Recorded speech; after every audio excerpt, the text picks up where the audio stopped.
semuanya. Pada kesempatan kali ini saya dan rekan saya akan membahas materi tentang perspektif metode penelitian pendidikan, yaitu penelitian kualitatif, kuantitatif, R, dan D. Yang pertama, pengertian metode penelitian pendidikan.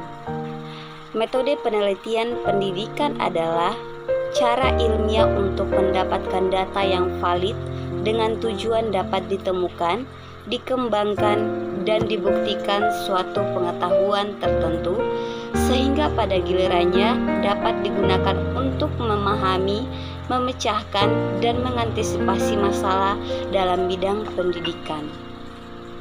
Kedua, jenis-jenis metode penelitian. Yang pertama, metode eksperimental. Penelitian ini menggunakan metode eksperimental akan mengumpulkan data dengan berbagai macam cara, mulai dari survei, observasi, hingga wawancara. Bedanya metode ini dengan metode lain, yaitu metode ini akan membagi objek penelitiannya menjadi dua kelompok eksperimen dan kelompok kontrol. Kedua kelompok diusahakan untuk memiliki karakteristik yang semirip mungkin. Kelompok eksperimen akan menerima perlakuan baru dari peneliti, misalnya kebijakan baru, sementara kelompok kontrol tidak. Misalnya, sebuah sekolah berwawancara untuk mengurangi banyaknya waktu yang dihabiskan siswa untuk bermain game. Sekelompok siswa yang menghabiskan lebih dari 5 jam dalam sehari untuk bermain game dikumpulkan dan dibagi ke dalam dua kelompok. Pada kelompok pertama, siswa diberikan aktivitas baru sebagai pengganti game, sementara pada kelompok kedua, siswa tidak diberikan aktivitas apapun. Yang kedua, metode longitudinal. Penelitian menggunakan metode longitudinal akan mengumpulkan data dengan berbagai macam cara, namun yang paling umum dilakukan ialah survei. Sampel penelitian akan diberikan kuesioner atau angket yang harus diisi. Pertama, peneliti akan melakukan survei kedua, dan seterusnya untuk kemudian mencari perubahan yang terjadi. Tidak ada ketentuan berapa kali peneliti harus mengulang surveinya, namun biasanya dilakukan paling tidak sebanyak 2 kali. Contohnya, dari penggunaan metode longitudinal, misalnya, seorang peneliti akan melakukan penelitian terhadap X pecandu narkoba dalam lingkungan masyarakat dengan melakukan wawancara terhadap partisipan terpilih. Hasil wawancara akan dicatat baik-baik untuk dijadikan arsip. Lalu, setiap 6 bulan, peneliti akan mendatangi partisipan yang sama untuk melihat perubahan atau perkembangannya. Ketiga, metode deskriptif.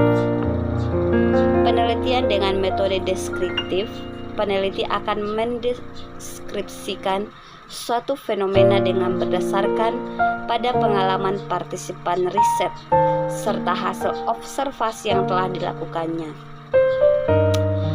Data yang terhimpun disebut data deskriptif atau data naratif. Selain menggunakan observasi pada saat mengumpulkan data, cara lain yang lazim digunakan adalah wawancara. Misalnya, seorang peneliti akan melakukan penelitian terhadap penduduk yang menempati tempat tinggal di bantaran kali.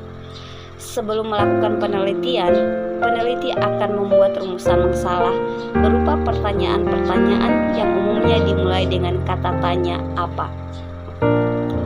Rumusan masalah tersebut akan dijawab dengan cara mendeskripsikan. Keempat, metode studi kasus.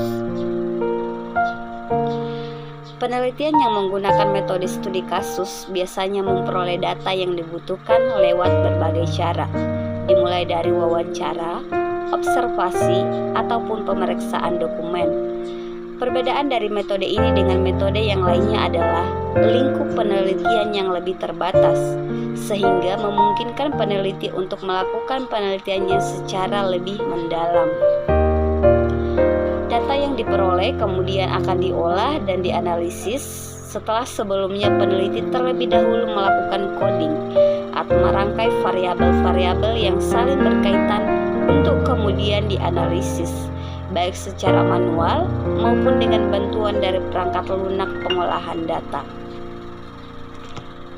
Misalnya, seorang peneliti melakukan penelitian terhadap pengaruh pengajaran kecerdasan emosi di sekolah terhadap bullying yang marak terjadi di kalangan remaja. Penelitian ini memiliki lingkup yang terbatas dan spesifik. Ketiga, pengertian metode penelitian kuantitatif dan kualitatif. Metode penelitian kuantitatif adalah suatu cara proses menemukan pengetahuan yang menggunakan data berupa angka sebagai alat menganalisis keterangan mengenai apa yang ingin diketahui.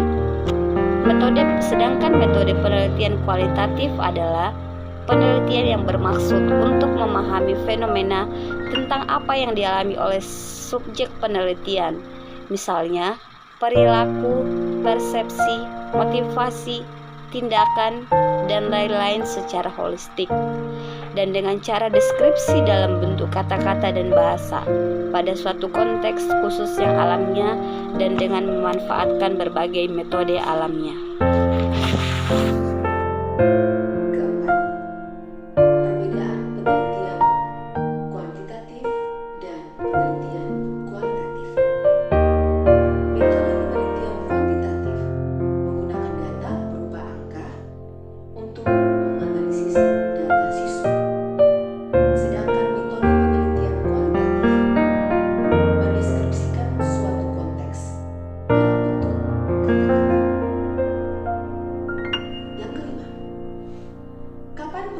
Kuantitatif dan kualitatif digunakan. Metode penelitian kuantitatif digunakan pada saat yang pertama, ketika masalah yang akan dihadapi sudah terang dan benar-benar jelas. Masalah tersebut bisa dipaparkan melalui data yang valid, baik sumbernya dari buku, jurnal, atau studi pendahuluan. Contohnya, kita akan meneliti penyebab turunnya nilai ujian atau prestasi siswa di sekolah tertentu. Maka kita harus tahu dulu apa masalah yang menyebabkan hal itu. Katakanlah mungkin metode pembelajaran yang bermasalah. Maka kita bisa mengkajinya menggunakan metode penelitian kuantitatif. Bagaimana pengaruh metode pembelajaran terhadap nilai-nilai ujian siswa di sekolah tersebut? Apakah cukup berpengaruh atau tidak terhadap nilai ujian dari siswa? Yang kedua, ketika seorang peneliti hendak mendapatkan informasi luas dari satu populasi tertentu, sangat cocok tentunya jika metode kuantitatif diterapkan.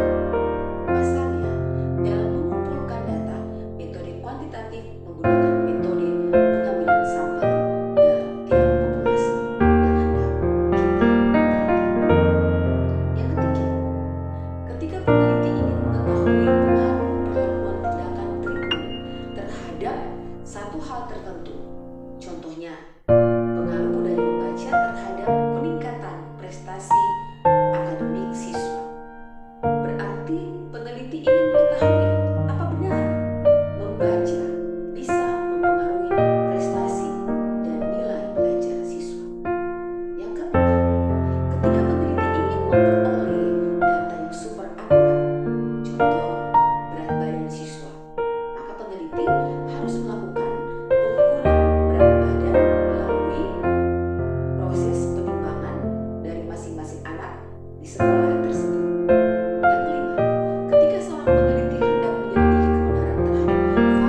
ketika peneliti hendak melakukan sebuah pengembangan konsep keilmuan.